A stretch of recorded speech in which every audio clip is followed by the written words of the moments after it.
శ్రోతలకు నమస్కారం. పురాణ పురుషుడు కార్యక్రమమునకు స్వాగతం. గోపికలు తమ ఇంట్లలోని కార్యకలాపములను నిర్వర్తించుకున్నంత కాలము మనస్సు యశోద ముంగులి యందే వారికి లగ్నమై ఉండేది. త్వరగా గృహకృత్యములను నిర్వర్తించుకొని యశోద ఇంటికి పోవుట వారికి పరిపాటి అయ్యింది. ఆ కారణమున మగవారందరికీ భోజనములు చాలా పెందలకడ అమలుచున్నాయి. ఆశ్వేజ శుద్ధ విధియ నాటి నుండి సాయం సమయములందు వ్రజ గోపికలు పుష్పమాలికలల్లి దీపము పెట్టు వేళకు ముంగిళ్లలో దీపములు వెలిగించి కాత్యాయనీదేవి ఆలయమునకు వెళ్తూ ఉండేవారు. అందరూ హిమశైల పుత్రికై నవరాత్రోత్సవములు చేయు వేడుకలో తీరుబడి లేకుండా ఉన్నారు. వివిధ పుష్పమాలికలతో అమ్మవారికి దినమున ఒక అవతారము చొప్పున అలంకరణములు జరుగుతున్నాయి. ఏ అలంకారమందైనను మందస్మితము చేయుచున్నట్లు నిర్మింపబడిన కాత్యాయనీదేవి విగ్రహము ఆమె ముఖము నుండి శిశువు మందస్మితములే వారికి గోచరిస్తూ ఉండేవి. మహానవమి నాటి రాత్రి మధురలో కంసుడు ఒక హోమము చేశాడు. తత్ఫలితముగా శ్మశానమున సుడిగాలులు రేగాయి. మెంట నెగురుచున్న పక్షులు తమ వశము తప్పి సుడిగుండముల వలె చక్రభ్రమణము చేస్తున్నాయి. చింత చెట్టు మీద నుండి గిరగిర తిరుగుచున్న ఒక రాక్షసుని శిరస్సు ప్రత్యక్షమయ్యింది. వానితో కంసుడు ఇలా అన్నాడు: తృణావర్త, దేవకి అష్టమ గర్భమున మగ శిశువు జన్మించనో లేదో తెలియకున్నది. అష్టమ గర్భమని నాకు చూపిన స్త్రీ శిశువు శక్తి స్వరూపిణి అయి కనిపించినది. నన్ను చంపువాడు పుట్టి మరి ఒక తావున పెరుగుచున్నాడని పొడుపు కథగా చెప్పి ఆమె మాయమైంది. పుట్టుటే మరి ఒక తావుననో లేక పెరుగుట మరి ఒక తావుననో తెలియట్లేదు. పంపిన పూతనయు శకటాసురుడు తిరిగి వచ్చిన జాడలేదు. వారా బాలుని చంపగలిగిరో లేదో తెలియదు. నీవు పోయి ఆ పని నిశ్శేషము చేసి రమ్ము, నాకు వార్తలందిమ్ము. తృణావర్తుడు చెట్టు మీద నుండి పకపక నవ్వి ఇలా అన్నాడు: ఒకమారు ప్రయోగము వరకే మాకు నీ అందుగల సేవాధర్మము. నా పని నేను నిర్వర్తించుకొని వెడలిపోయేదను, తిరిగి వచ్చుట ఉండదు. ఇట్లనుచు తృణావర్తుని శిరస్సు గాలి తెరలలో తేలుచు మాయమయ్యింది.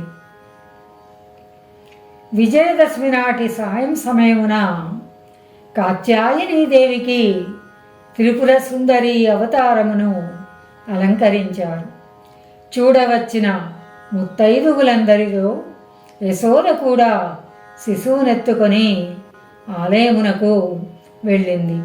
సర్వాలంకార భూషిత చంద్రకళావతంస పాశాంకుశ ధనుర్బాణధారిణీయగు త్రిపుర సుందరి అలంకారమును చూచు వేడుకతో యశోద శిశువునెత్తుకొని గర్భాలయమున ప్రవేశించింది.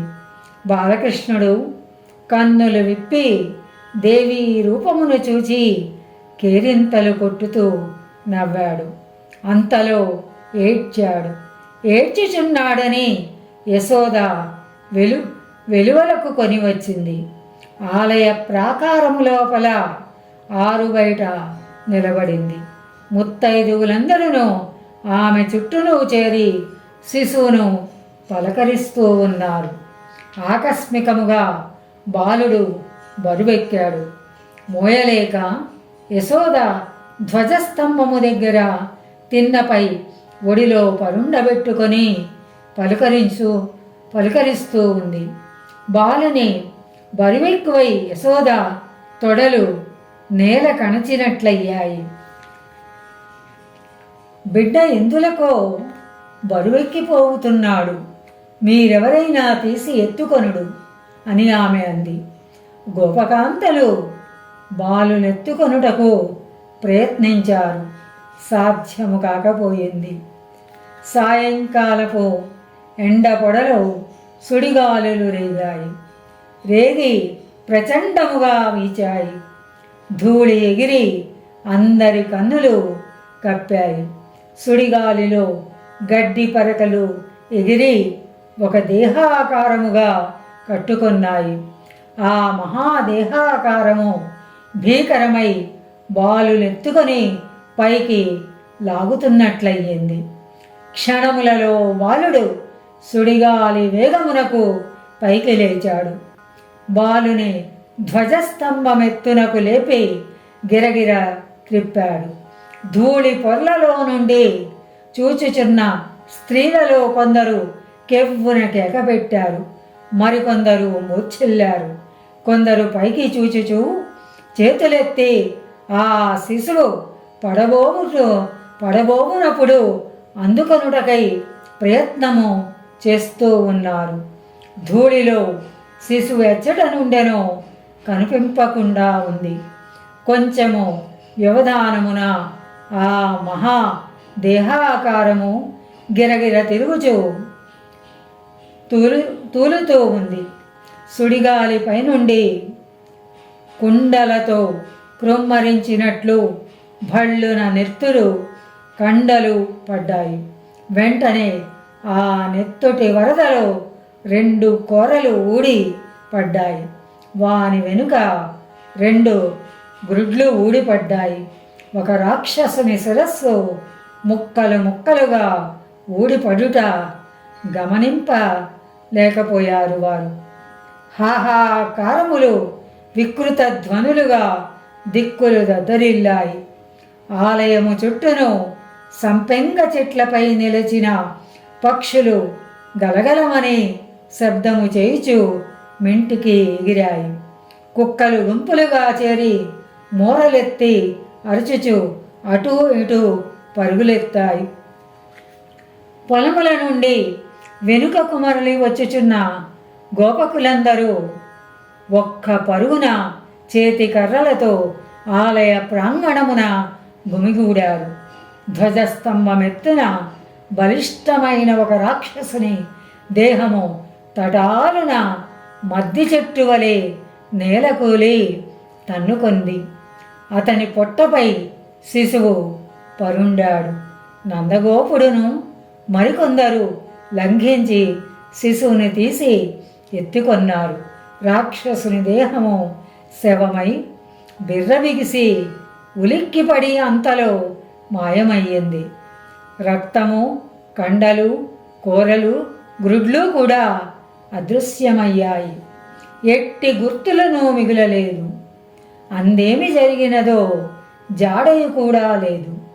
సుడిగాలి దూసుకొని మాయమై ధూళి అణిగి వాతావరణము ప్రశాంతమయ్యింది. ఎల్లరూ నిశ్చేష్టులై శిశువును యశోద కడకు చేర్చారు.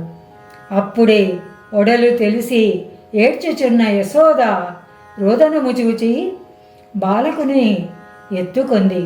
గర్గులు అతడికి వచ్చి వృత్తాంతమును గమనించారు. నందగోపునితో ఇలా అన్నారు: నందరాజా, ఇతడు తృణావర్తుడను రాక్షసుడు. కంసుడు ఇతనిని శిశువుపైకి ప్రయోగించాడు.